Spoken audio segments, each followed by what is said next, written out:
Okay, so here we have a picture setup.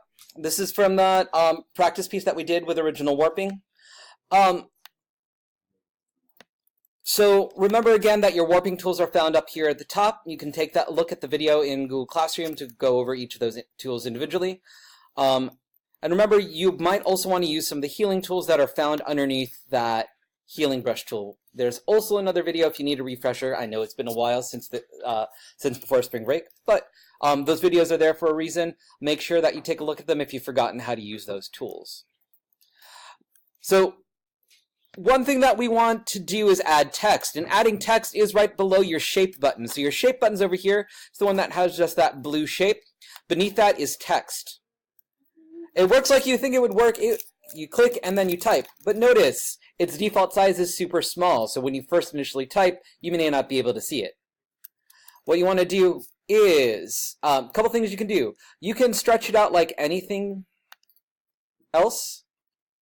I always like stretching it out because that allows me to size it perfectly rather than try and guess and check a number. I notice you can do a whole bunch of different things with it. You can stretch it like a shape. So for instance, I can stretch it so it's upside down. I can reposition it so it's backwards as well. And that can be used for a variety of things, a variety of effects.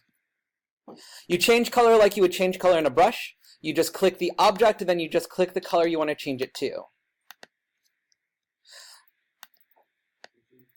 Yep, font is up here at the top corner. I think there should be automatically about 100 fonts loaded in here. I'm going to ask a couple things. First off, use only letters that you can actually read. Please don't put it in Chinese. Please don't put it in other languages that Mr. Mano doesn't know, because if I can't read that language, then you're going to get probably a 0 on that. I can read English and Japanese.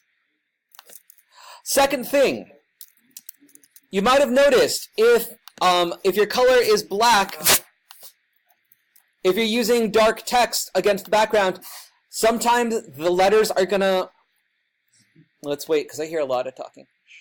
Sometimes the letters are gonna fade into the background. So notice here it's kind of hard if I zoom out to make out what those words are. Actually, let me put in something real so that we can actually work with something cool. What's a nice little saying? Only real is beautiful.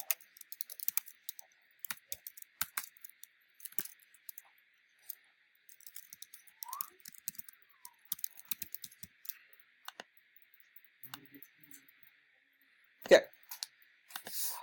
So, when you're putting in text, you often also want to put in a background behind it so it stands out a little bit more. You can do that simply by adding a shaped box. So let's take, I'm going to take a rounded rectangle this time. But you notice if I draw that rectangle, it's behind, the text is behind it. All you have to do is reposition your layers so that your text is on top. And then you've got a nice little box to put your text in. But notice again, since this is white, it's blending into the light over here. So again, you can change shapes, shape color by going over here to the side and picking a new color. And of course, you can use the sliders for that as well.